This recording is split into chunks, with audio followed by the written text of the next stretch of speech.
کہاں سے ان کو کہاں پہنچا دیا، اور اب ادھر اللہ کے بیٹے بنا دیا، اور کسی نے تو اللہ کا شریک ہی بنا دیا۔ اور پھر جب عیسیٰ علیہ السلام زمین سے آسمانوں تک چلے گئے تو پھر کہنے لگے وہ تو خدا ہے، گاڈ فادر آج کہتے ہیں نا۔ تو دیکھو کہ انسان کتنا بڑا بے عقل ہے۔ تو اب اللہ تبارک و تعالیٰ نے قیامت تک آنے والے امت کو بتا دیا، دیکھو عیسیٰ علیہ السلام کے بارے میں عیسائیوں نے عقیدہ بنا لیا کہ عیسیٰ علیہ السلام گاڈ فادر ہیں، اور کوئی کہتا ہے عیسیٰ علیہ السلام اللہ کے بیٹے ہیں، مگر میرے محبوب صلی اللہ علیہ وسلم زمین سے پہلا آسمان دوسرا آسمان نہیں بلکہ ساتوں آسمانوں کو طے کر کے پار کر کے سدرۃ المنتہا، جنت، جہنم، صریف الاقلام، ساری چیزوں کو پار کر کے عرش الہی تک پہنچ رہے ہیں، مگر پھر بھی قیامت تک آنے والی امت خبردار، وہ چاہے جہاں تک بھی پہنچ جائیں مگر پھر بھی میرے بندے ہیں۔ کوئی انہیں نہ کہتے کہ وہ تو خدا کے شریک ہو گئے، خدا کے پاس میں گئے، کوئی نبی نہیں پہنچ سکا، ہمارے نبی پہنچ گئے تو نعوذ باللہ خدا کے شریک ہو گئے، نہیں۔ اللہ فرمائے پھر بھی میرے بندے ہیں، پھر بھی وہ میرے بندے ہیں۔ میں نے اپنے بندے، ہاں البتہ خاص بندے ہیں، ایک ہوتا عام، جیسے ہم بھی انسان ہیں، ہمارے نبی صلی اللہ علیہ وسلم بھی انسان ہیں، مگر فرق ہے وہ اعلیٰ درجے کے خاص بندے ہیں اللہ تبارک و تعالیٰ کے، اور ہم بندے ہیں۔ تو اللہ تعالیٰ نے یہ فرمایا بعبدہ، میں نے اپنے خاص بندے کو بلایا۔ تو ایک تو بعبدہ کا ایک، اور دوسرا علماء کرام نے ایک بڑا بہترین جواب دیا ہے۔ اللہ تعالیٰ نے، سوال یہاں یہ ہو سکتا تھا کہ اللہ تعالیٰ نے بعبدہ کی جگہ بنبیہ کیوں نہیں فرمایا؟ کیونکہ جب کسی کو بلاتے ہیں نا بیان کرنے کے لیے، تقریر کرنے کے لیے بلاتے ہیں جلسوں میں، آپ نے دیکھا ہو تو کیا کہتے ہیں؟ شیخ محترم، علامہ، فہامہ، فاضل، قاری، عالم، فلا فلا فلا فلا فلا، اتنے لمبے بول کے بعد میں نام لیتے ہیں۔ ایسا ہی تو ہے نا؟ ارے بھائی کم سے کم ہاں تو کر دو، ایسا ہی ہے نا بھائی؟ کوئی ایسی تھوڑی کہتا ہے بھائی محمد فلاں آ جاؤ تقریر کرو، نہیں، پہلے بڑا لمبے لمبے لمبے لقب لگائے جاتے ہیں، اس کے بعد میں بلایا جاتا ہے۔ اللہ تعالیٰ یہاں یہ بھی کہہ سکتے ہیں اسریٰ بنبیہ ورسولہ وحبیبہ وخلیلہ، ہاں اتنے سارے لقب اللہ لگا سکتے تھے۔ میں نے اپنے نبی کو، اپنے رسول کو، اپنے حبیب کو، اللہ کے حبیب ہے نا، اللہ نے لقب عطا فرمائے نا، حبیب بھی اللہ کی طرف سے عطا کیا ہوا لقب ہے۔ ہمارے نبی صلی اللہ علیہ وسلم کا، ہمارے نبی اللہ کے حبیب ہیں، اللہ کے نبی ہیں، اللہ کے رسول ہیں، اللہ کے خاص بندے ہیں، اللہ کے مقرب بندے ہیں، اللہ کے لاڈلے ہیں، اللہ کے محبوب ہیں، یہ سارے لقب اللہ نے دیے ہیں۔ تو یہ لقب اللہ لے سکتے تھے نا، سارے لقب کو ختم کر کے نہ نبی کا لفظ فرمایا، نہ رسول کا لفظ فرمایا، نہ حبیب کا لفظ فرمایا، بعبدہ فرمایا۔ کیوں فرمایا بھائی؟ بعبدہ کیوں فرمایا؟ یہ سارے لقب کیوں نہیں لیے؟ ارے سوال سمجھ میں آیا کہ نہیں آیا؟ تو اس کا جواب اب سن لو، سمجھ میں آ گیا تو سن لو، نہیں سمجھ میں آیا تو بھی سن لو۔ بعبدہ اس لیے فرمایا کیونکہ ہمارے ایک تو ہوتا ہے، دیکھو انسان بندہ ہوتا ہے، اور عبد کہا جاتا ہے بندگی کو، اللہ کی بندگی کرنے والا اسے عبد کہا جاتا ہے، اللہ کی عبادت کرنے والے کو اللہ کا بندہ کہا جاتا ہے۔ ایاک نعبد، یا اللہ ہم تیرے بندے تیری عبادت کرتے ہیں، تیری ہی عبادت کرتے ہیں۔ وإیاک نستعین، سورہ فاتحہ پڑھتے ہو کہ نہیں پڑھتے ہو بھائی؟ ایاک نعبد آتا ہے نا سورہ فاتحہ میں، تو فرمایا کہ دنیا میں سب سے بڑی چیز اگر کوئی ہے تو وہ ہے اللہ تعالیٰ کی بندگی۔ سمجھ میں آیا بھائی؟ سب سے بڑی اگر چیز ہے اللہ کی بندگی، اور دنیا میں اگر کسی انسان کا مقام اللہ تبارک و تعالیٰ کے یہاں طے ہوتا ہے تو وہ ہمارے مال، دولت، عزت، شہرت کی وجہ سے نہیں ہوتا، بلکہ ہماری عبادت، ہماری بندگی کی وجہ سے اللہ کے یہاں مقام طے ہوتا ہے۔ سمجھ میں آیا؟ دنیا میں ایک انسان، دنیا کا سب سے بڑا مالدار، او بھائی فرشتے آئے، یہ تو مالدار صاحب ہے بھائی، ان کے تو کروڑوں کا بنگلہ ہے، چلو ان کو ذرا استقبال کر کے لے کے چلو، ایسا تھوڑی ہے۔ یا دنیا کا کوئی M P M L A وہاں جائے گا، بھائی آسمان میں ان کا استقبال کرو، ایم ایل اے صاحب آ رہے ہیں، پردھان منتری آ رہے ہیں، یا بلا جگہ کے بادشاہ آ رہے ہیں، ایسا تھوڑی ہوگا، نہیں ہوتا نا۔ پھر کس وجہ سے ہوتا ہے؟ مقام۔ بلال حبشی رضی اللہ عنہ کوئی بادشاہ تھے، کوئی مالدار تھے؟ کچھ بھی نہیں تھے نا، ایک غلام تھے، غلام، مگر اللہ کے یہاں کتنا بڑا مقام کہ زمین کے اوپر چل رہے ہیں اور ان کے قدموں کی آہٹ جنت میں سنائی دے رہی ہے۔ تو اللہ کے یہاں مقام، مرتبہ، اعزاز، اکرام جو ہے وہ بندگی کی وجہ سے ہوتا ہے، عبادت کی وجہ سے ہوتا ہے۔ بندہ کر کیا رہا ہے؟ تو اب اللہ کے نبی صلی اللہ علیہ وسلم کی حدیث، اللہ کے نبی صلی اللہ علیہ وسلم نے فرمایا، دیکھو آپ نے ایک حدیث بار بار سنی ہوگی، اگر سنی ہوگی تو ہاں کرنا، نہیں سنی ہوگی تو مت کرنا۔ ایک حدیث سب سے پہلے سنائی جاتی ہے کہ دنیا میں اللہ تبارک و تعالیٰ کے بعد سب سے پہلے جو چیز بنائی گئی وہ کیا ہے؟ کسی کو پتا ہے بھائی کیا ہے؟ پتا ہے کسی کو؟ اللہ کی ذات کے بعد اللہ نے کوئی چیز بنائی تو وہ کیا ہے؟ نہیں پتا نا؟ آج یاد کر لو، اللہ کی ذات تو ہمیشہ سے ہے اور ہمیشہ رہنے والی ہے، تو اللہ کے بعد سب سے پہلے کیا بنا؟ نہ آسمان تھا، نہ زمین، نہ یہ سورج، نہ ستارے، نہ یہ پہاڑ، نہ یہ سمندر، کچھ بھی نہیں تھا۔ پھر کیا بنا سب سے پہلے اللہ کے بعد؟ تو اول ما خلق اللہ نوری، سب سے پہلے ہمارے نبی صلی اللہ علیہ وسلم نے فرمایا سب سے پہلے اللہ نے جو چیز عطا فرمائی وہ ہمارے نبی صلی اللہ علیہ وسلم کا نور ہے۔ نور سمجھ میں آیا؟ اسی نور سے اللہ نے پھر حصے بنائے ہیں، اسی سے قلم بنا، اسی سے عرش بنا، اسی سے لوح و تختی بنی، اور اسی سے اللہ نے یہ ساری زمین آسمان یہ سب ہمارے نبی صلی اللہ علیہ وسلم کے صدقہ طفیل میں اللہ نے بنائی۔ تب سمجھ میں آیا سب سے پہلے اللہ نے کیا بنایا؟ ہمارے نبی صلی اللہ علیہ وسلم کا نور بنایا، اور پھر ہمارے نبی صلی اللہ علیہ وسلم نے فرمایا میرا وہ نور سجدوں میں رہا، جہاں اللہ نے چاہا وہ سجدے کرتا رہا، عبادت کرتا رہا۔ اس کے بعد میں اللہ تبارک و تعالیٰ نے اس نور کو منتقل فرمایا، جب تو آدم علیہ السلام کا وجود تک نہیں تھا، جب تو اللہ نے زمین کو نہیں بنایا تھا، آسمان کو نہیں بنایا تھا، جنت کو نہیں بنایا تھا، جہنم کو نہیں بنایا تھا، عرش کو نہیں بنایا تھا، ساری چیزیں کچھ بھی نہیں تھا، جب اللہ نے میرے نبی صلی اللہ علیہ وسلم کا نور بنا دیا تھا، اور اسی وقت سے وہ نور سجدے میں پڑا رہا، اللہ کا شکر ادا کرتا رہا، عبادت کرتا رہا، اور اس کے بعد میں اللہ نے 1,24,000 انبیاء کرام علیہ السلام کو بھیج دیا، وہ آئے اور چلے بھی گئے۔ اس کے بعد میں سب سے آخر میں اللہ نے ہمارے نبی صلی اللہ علیہ وسلم کو بھیجا، اب وہ نور ہمارے نبی صلی اللہ علیہ وسلم کے اندر منتقل ہوا۔ تو اب یہ بتاؤ سب سے پہلے پیدا ہونے والی چیز ہمارے نبی کا نور، اور وہ نور کہاں ہے؟ سجدوں میں ہے، عبادت کر رہا ہے۔ اس کے بعد میں ہمارے نبی صلی اللہ علیہ وسلم پیدا ہو رہے، تو 1,24,000 انبیاء کرام علیہ السلام کی عبادت ایک طرف، سارے صحابہ کی عبادت ایک طرف، بلکہ علماء نے فرمایا ساری دنیا آدم علیہ السلام سے لے کر قیامت تک اخیر کا جو انسان آنے والا ہے، سارے انسانوں کو جمع کرو، سارے جناتوں کو جمع کرو، اس میں انبیاء بھی آئیں گے، اس میں اولیاء بھی آئیں گے، اس میں اتقیاء بھی آئیں گے، اس میں صحابہ بھی آئیں گے، سب کچھ آئیں گے، سارے لوگوں کی عبادت ایک طرف کرو اور میرے نبی صلی اللہ علیہ وسلم کی عبادت ایک طرف کرو، ساری عبادتیں کم پڑ جائیں گی، میرے نبی صلی اللہ علیہ وسلم کی عبادت سب سے زیادہ۔ سمجھ میں آیا؟ ہمارے نبی صلی اللہ علیہ وسلم نے خود فرمایا سب سے زیادہ اگر کوئی اللہ کی عبادت، اللہ کی تعریف، اللہ کی بندگی کرنے والا ہے تو وہ کون ہے؟ ہمارے نبی صلی اللہ علیہ وسلم۔ تو اس وجہ سے اللہ نے فرمایا جب ہمارے نبی صلی اللہ علیہ وسلم نے سب سے زیادہ عبادتیں کی، اللہ تعالیٰ نے اسی وجہ سے ہمارے نبی صلی اللہ علیہ وسلم کو مقام مرتبہ بھی عطا فرمایا جو اللہ نے کسی کو نہیں دیا۔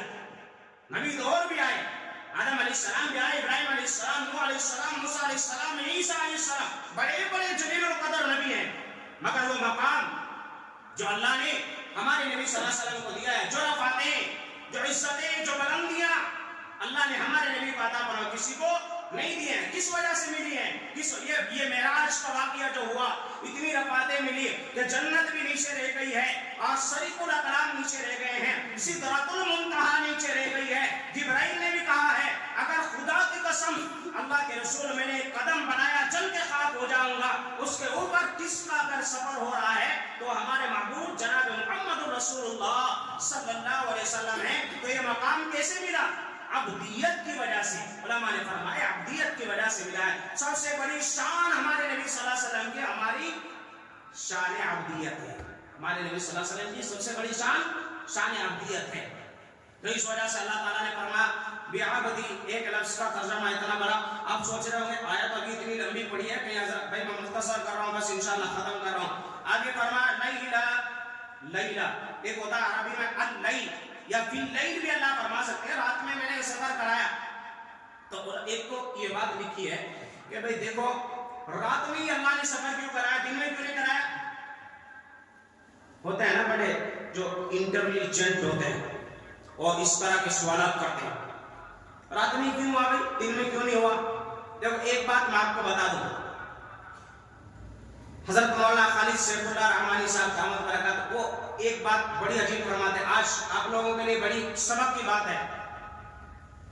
حضرت فرماتے پہلے زمانے میں ایسا ہوتا تھا جب کسی کو کوئی مسئلہ معلوم نہیں ہوتا تو علماء کے پاس جاتے اور علماء کے پاس جا کے معلوم کرتے حضرت یہ مسئلہ کیسا ہے، تو فرماتے تھے بھائی ایسا ہے، تو خاموش آ کے عمل کر لیا کرتے۔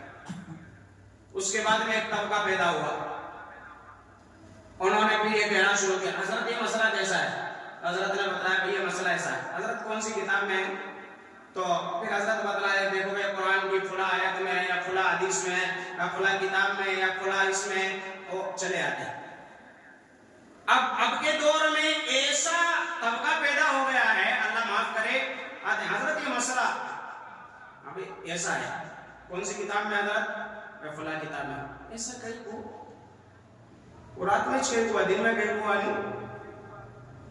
پھر اس کے بعد میں انہوں اپنی عقل دوڑا دے، نہیں حضرت بات تو صحیح ہے، تمہاری کتاب بھی صحیح ہے، قرآن بھی صحیح ہے، حدیث بھی صحیح ہے، مسئلہ بھی آپ نے صحیح بتایا، ایسا کہیں کو پھر بھی یہ کہیں کو جو کہہ رہا ہے نا وہ شیطان کے دوارا، سمجھ لو کہ یہ گمراہی کے دانے پہ کھڑا ہے۔ جو قرآن اور جس عالم نے قرآن پڑھا، قرآن کا ترجمہ پڑھا، تفسیر پڑھی، جس عالم نے حدیثوں میں اپنی عادی زندگی گزار دی، جس عالم نے فقہ کی کتابیں پڑھی، اب تم اس سے مسئلہ معلوم کرنے جا رہے ہو، اس نے تمہیں مسئلہ بتایا، کوئی اپنی طرف سے تو نہیں بتائے گا، ظاہر سی بات ہے کتاب سے بتائے گا۔ اب اس نے کتاب سے تمہیں مسئلہ بتایا، تم پوچھتے ہو کتاب بخاری شریف، تم پوچھتے ہو فلاں کتاب، چلو آپ نے پوچھ لی، انہوں نے بتا بھی دیا، پھر آپ جو آخر میں کہتے ہیں یہ کئی کو، تو یہ کئی کو کہنے کی وجہ سے شیطان بنا، سمجھ میں آ رہا ہے؟ اس نے بھی یہی کہا ایسا کئی کو، یعنی اللہ نے کہا دیکھو بھائی آدم علیہ السلام کو ہم نے پیدا کر دیا، سجدہ کرو، تو سارے فرشتے دھڑام سے سجدے میں گرے، شیطان نے کہا کئی کو، اب کئی کو کہنے کی وجہ سے شیطان بنا، آج بھی شیطان ہے، قیامت تک شیطان رہے گا، اور پھر کہاں جائے گا بھائی، جنت میں جائے گا، جہنم میں جائے گا۔ تو کئی کو کہنے والا سمجھ لو اس کا حال جو ہوا تھا کہیں ویسا نہ ہو جائے، اس وجہ سے مسائل میں بحث مت کیا کرو۔ تو پھر بھی اگر کوئی کہنے لگے تو قرآن تو ہر ایک چیز کا بہرحال جواب دیتا ہے بھائی، لیلا من المسجد الحرام، لیلا اللہ نے فرمایا رات میں کرایا، تو اس کا ایک جواب یہ ہے، دیکھو ہمارا ایمان جو ہے ایک ہوتا ہے دیکھ کر کے یقین کرنا، اور ایک ہوتا ہے بغیر دیکھے یقین کرنا۔ ہمارا ایمان کیا ہے بھائی؟ ایمان بالغیب، سمجھ میں کیا ہے ہمارا ایمان؟ ایمان بالغیب ہے۔ اللہ کو کسی نے دیکھا ہے؟ اتنا بڑا مجمع بیٹا اللہ کسی نے دیکھا ہے؟